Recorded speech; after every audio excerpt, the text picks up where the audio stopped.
Now you've probably all heard or seen videos of people saying, why is my PS4 sounding like a jumbo jet? Well, in a nutshell, the reason why is obviously the air is being sucked up via your fan. It comes through all these ducts along the side and eventually hits the heatsink right here, and that gets caked and blocked with a line of fluff and dust, a bit like your dryer when mum's drying the clothes, and if she doesn't clean that door liner after a period of time, you go there and you can pull whole fluff off the front door. That's exactly what's going on there, and hence why the fan has to work harder to try and keep it cooler. So that was my son's, so I stripped it down about a week ago, and it was exactly as I thought. There was dust everywhere because all these air ducts were blocked, but the heatsink right here was caked. So anyway, this is the top. As you can see, there are only 4 screws on this side that you need to remove, and this for the power pack. 2 there, 2 there. You lift the power pack up, just turn it on its side, and then detach the cable. Now make sure you pull the white plug out of the socket and not the socket of the motherboard, because that will fuck your day up. So just pull the white plug out the socket. You have to wiggle it, wiggle it, wiggle it until it comes out. Then flip the whole thing over and everything else is accessed from the underside. Now while you're doing this, you might as well replace the battery, the CMOS battery, and obviously we're going to re-thermal paste the CPU. It's quite an easy thing to do. Now this is a later edition of PS4. It doesn't have the 4 cross braces on the CPU. This just has the 2. Okay, I'd love to put the 4 in there just to get more pressure down onto the CPU, but it is what it is. But anyway, after doing that, this thing is running super quiet, especially that noisy thing over there. It's like a brand new machine. But what I'm going to be doing today is just a couple of modifications to help keep this thing cool. Without the lid on, it's 5 degrees cooler already, you know, lovely and warm. It's not hot at all. Now, in most cases, you guys have this laying flat on top of your surface, whatever you're using, whether it's a TV cabinet or your bedside cabinet or whatever it is, or even on the carpet, which is the worst thing to have it on because the heat can't dissipate. And you need to have that airflow to keep this whole thing cool. So in order to do that, I went to Bunnings, B&Q or Home Depot, whatever you call it in your country, and bought these little plastic screw caps from the plumbing section. Cost me $1. Here in Australia, probably 50 pence in the UK, 70 cents in, I don't know, US. But anyway, they are simply going to go underneath, and I'm going to super glue them on.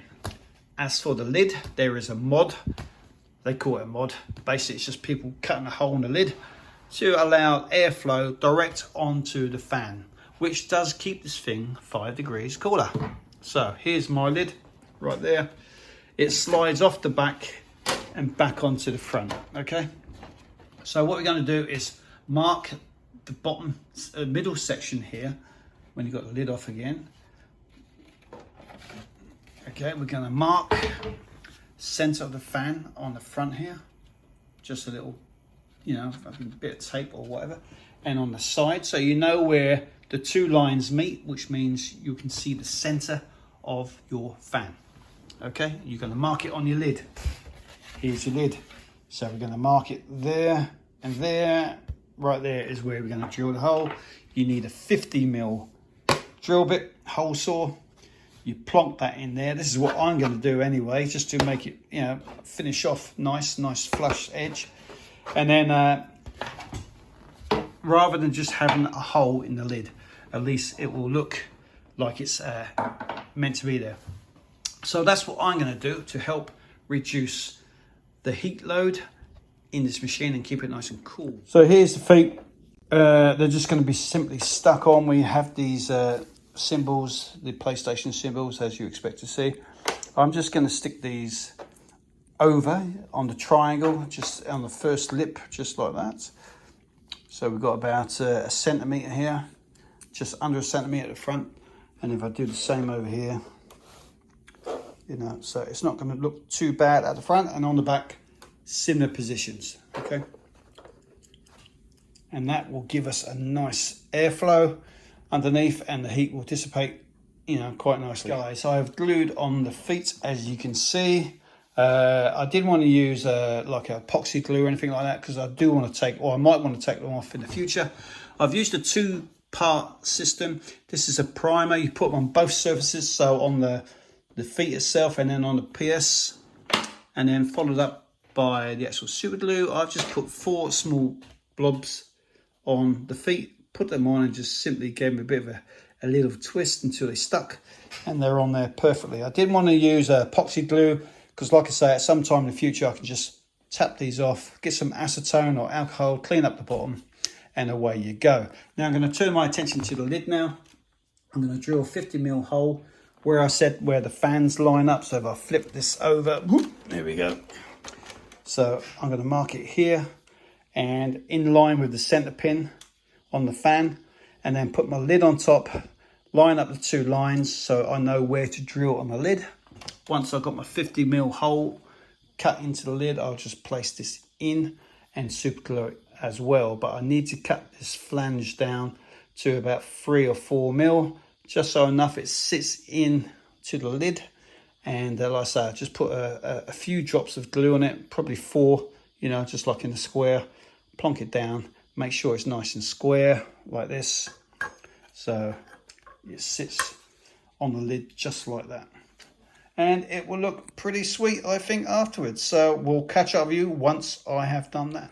Okay guys, so I have transferred my lines. I fitted my lid properly. Last time I just left this one not quite engaged, but I had to put it down flush because it was 1mm or off.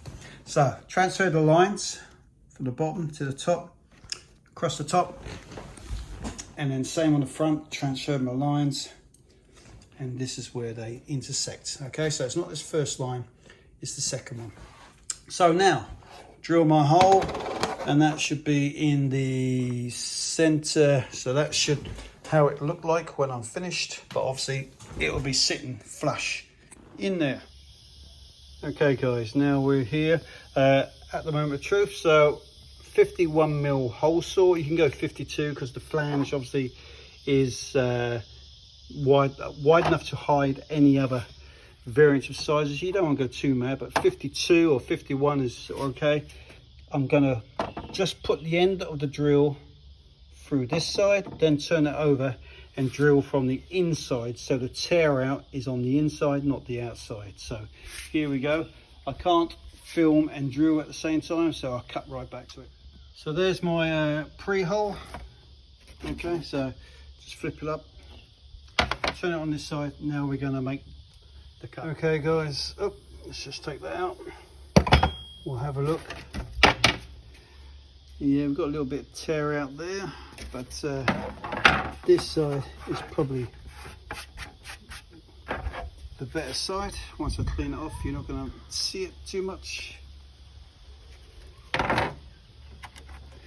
Yeah, that's just a bit of plastic on the inside. So all I want to do is see whether this fits in there. Look at that.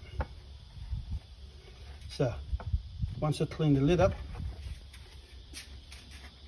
there you go. So that sits proud on a 2mm, and you can see just the underside. I have to cut this down, but once it's done, boys, it should look okay. Okay, so that was quite easy. So remember to pre-drill your hole on top, turn it over, and then make the major cut with your tool upside down so you don't get the tear out.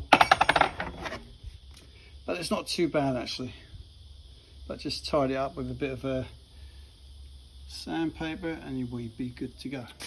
Alright, so we have cut the excess flange off. I've taken about 5 to 6mm off. I used my Dremel, it's only brass so it doesn't take much. I've sanded it down, there's no sharp edges. I have put some scratches on it, but I'm going to spray it with some paint, matte black, afterwards. I'll just show you how much actually sticks up on the underside. There's about 1mm, maybe 1.5 mm, but that won't impact the fan. There's about a 10mm clearance between the top of this and the fan, and you have to get past those supports to get to the fan, so you're never going to touch it. So this is really to prevent people touching the fan or stuff falling into it, you know, whether it's accidental or on purpose. It will prevent that. Anyway, once we get back upstairs, we'll put it together and see what the final product looks like. Right guys, now for the big reveal. So we're going to go under. We have a 45mm gap underneath our PS4 now. We've taken the heat source away from the top of the wooden counter because that was retaining the heat and pushing the heat back up into the PS4. So just by simply lifting it off, you have reducing the heat on your PS4 greatly.